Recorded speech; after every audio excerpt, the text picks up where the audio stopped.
നിങ്ങളുടെ favourite shows ഇനി ഒരിക്കലും മിസ്സാവില്ല. ഇപ്പോൾ C5 കാണും നിങ്ങളുടെ ഫേവറേറ്റ് ഷോസ് തികച്ചും സൗജന്യമായി. എന്താ മോളെ? അച്ഛാ, പോലീസ്.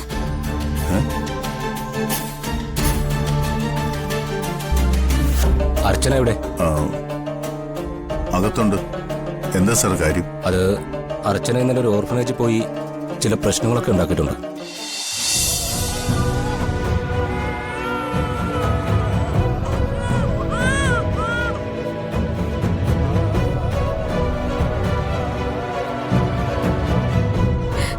എന്താണ് നിന്റെ കുഞ്ഞ് തിരിച്ചു വന്നു നീ വിചാരിച്ചോ?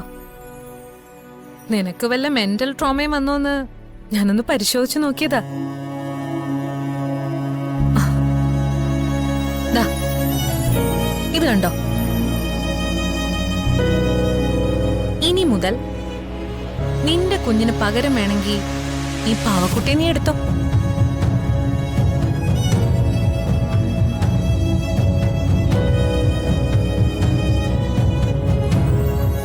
ഇതിനെ എടുത്തു വെച്ച് താരാട്ട് പാടുകയോ കൂടെ കിടത്തി ഉറക്കുകയോ വേണമെങ്കിൽ ഉമ്മ കൊടുക്കുകയൊക്കെ ചെയ്യാം. നീ എത്ര പ്രാർത്ഥിച്ചിട്ടും കാര്യമൊന്നുമില്ല. നിന്റെ അമ്മ വേഷം കെട്ടലൊക്കെ തീർന്നു. ആ ഡ്രൈവറുടെ കുഞ്ഞിനെ ഇനി ഒരിക്കലും നിനക്ക് തിരിച്ചു കിട്ടാൻ പോകുന്നില്ല. ഈ പാവക്കുട്ടിയെ നീ വെച്ചോ കേട്ടോ. ഇതിനെ താലോലിച്ച് വേണമെങ്കിൽ നിന്റെ ആശ തീർത്തോ.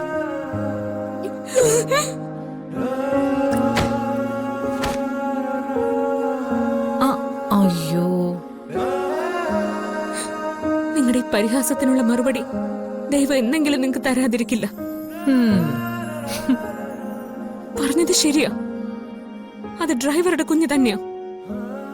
പക്ഷെ ഞാൻ അവളെ ഇത്രയും ദിവസം വളർത്തിയത് എന്റെ സ്വന്തം കുഞ്ഞായിട്ടാ. ആ സ്നേഹം എന്റെ ഉള്ളിലിരുന്ന് വിങ്ങുന്നുണ്ട്. അത് നിങ്ങൾക്ക് പറഞ്ഞ മനസ്സിലാവില്ല. അതിന് ഉള്ളിലെങ്കിലും ഒരു അമ്മയുടെ മനസ്സ് വേണം, ഒരു കുഞ്ഞിനെ കുറിച്ചുള്ള സ്വപ്നങ്ങൾ വേണം, ഒരല്പം മനുഷ്യത്വമെങ്കിലും വേണം. ഈ സ്നേഹം എന്ന് പറയുന്നതേ കൊടുത്ത മാത്രം തിരിച്ചു കിട്ടുന്ന ഒന്നാ.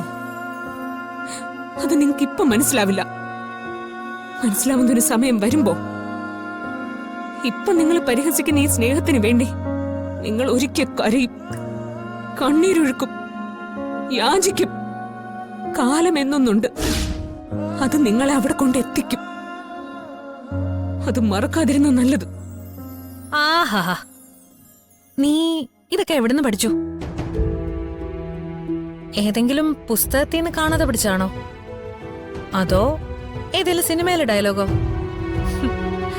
നീ ഒരു കാര്യം മനസ്സിലാക്കിക്കോ, എനിക്കങ്ങനെ ഒരുത്തിടെ സ്നേഹം വേണ്ട. എനിക്കാരെ സ്നേഹിക്കാനും സൗകര്യമില്ല. എന്റെ വഴി ഞാൻ തീരുമാനിച്ചതാ. നിന്നെപ്പോലെ ആരുടെയോ കുഞ്ഞിന്റെ വളർത്തമ്മയാവാൻ എനിക്ക് താല്പര്യവുമില്ല. ഇന്ന് നീ ആ കുഞ്ഞിനെ കണ്ടതേ ഒരവസാനത്തെ കാഴ്ചയാ. ആ വിദേശ ദമ്പതികൾ ആ കൊച്ചിനെയും കൊണ്ടിപ്പോ കടല് കടന്ന് പറന്നു കാണും. പിന്നെ നിനക്കതിനൊന്നും കണി കാണാൻ പോലും കിട്ടില്ല. കാണാം നമുക്ക്. നാളെ എന്ത് സംഭവിക്കും തീരുമാനിക്കാൻ നിങ്ങൾ ദൈവമൊന്നുമല്ലല്ലോ. ആ കുഞ്ഞിനെ ഞാൻ സ്നേഹിച്ചത് സത്യമാണെങ്കിൽ, എനിക്കതിനെ വളർത്താനുള്ള യോഗം ഉണ്ടെങ്കിൽ ദൈവം എനിക്ക് എന്റെ മോളെ തിരിച്ചു കൊണ്ടുവന്ന് തരും.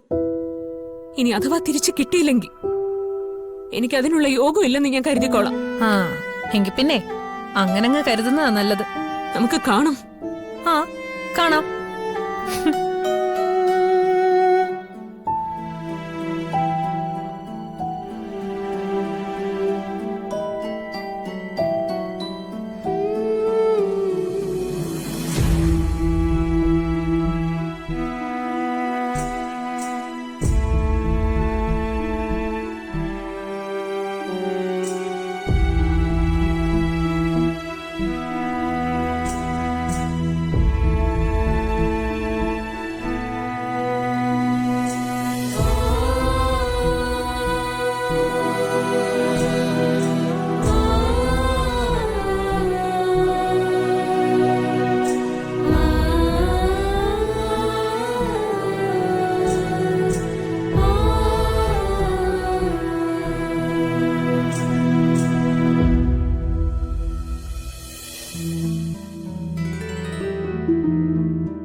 എന്റെ കൃഷ്ണ, എന്റെ പ്രാർത്ഥന നീ കേൾക്കില്ലേ?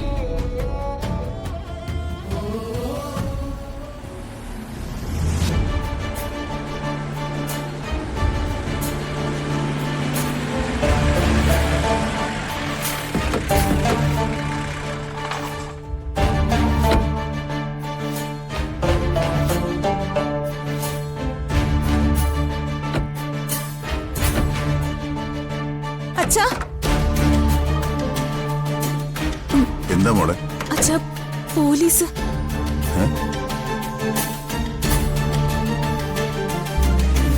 അർച്ചന എവിടെ? ആ, അകത്തുണ്ട്. എന്താ സാർ കാര്യം? അത് അർച്ചന ഇന്നലെ ഒരു ഓർഫനേജിൽ പോയി ചില പ്രശ്നങ്ങളൊക്കെ ഉണ്ടാക്കിയിട്ടുണ്ട്. അതിന്റെ പേരിൽ അവൾക്കെതിരെ കേസെടുത്തിട്ടുണ്ടോ സാർ? അവര് ഒരു പരാതി തന്നിട്ടുണ്ട്. അർച്ചനയുടെ മൊഴി എടുക്കണം. സാർ, ആ കുഞ്ഞിന്റെ കാര്യത്തിൽ അവൾ വളരെ പൊസസീവായിരുന്നു. ആ, അതുകൊണ്ടാണ് ഇങ്ങനെയൊക്കെ സംഭവിച്ചത്. ഞങ്ങൾ അവിടെ പോയി അന്വേഷിച്ചപ്പോൾ ഏകദേശം കാര്യങ്ങളൊക്കെ മനസ്സിലായി. പക്ഷേ അതല്ല ഇപ്പോഴത്തെ പ്രശ്നം. വിദേശത്ത് താമസിക്കുന്ന ഒരു ദമ്പതികൾക്ക് ആ കുഞ്ഞിനെ അഡോപ്റ്റ് ചെയ്യാൻ ഒരു പ്ലാനുണ്ട്. ഇത്രയും ദിവസം അർച്ചനയുടെ കയ്യിലായിരുന്നല്ലോ ആ കുട്ടി ഉണ്ടായിരുന്നത്. അതിന്റെ ചില ക്ലാരിഫിക്കേഷൻസ് അർച്ചനയിൽ നിന്ന് ഞങ്ങൾക്ക് വേണം. അതിന് അർച്ചനയെ കൂട്ടിക്കൊണ്ടുപോകാനാ ഞങ്ങൾ വന്നത്. എന്ന് പറഞ്ഞാൽ അവളെ അറസ്റ്റ് ചെയ്യാണെന്നാണോ? ഏയ് അല്ല, അറസ്റ്റ് ചെയ്യാൻ വേണ്ടിയുള്ള കുറ്റമൊന്നും അർച്ചന ചെയ്തിട്ടില്ല. പക്ഷേ ഈ കുഞ്ഞിനെ കുറിച്ച് ഇപ്പോൾ കൂടുതൽ അറിയാവുന്നത് അർച്ചനയ്ക്ക് മാത്രമാണ്. ഡൗൺലോഡ് ചെയ്യൂ C5 ആപ്പ്. കാണൂ എല്ലാ എപ്പിസോഡുകളും സൗജന്യമായി.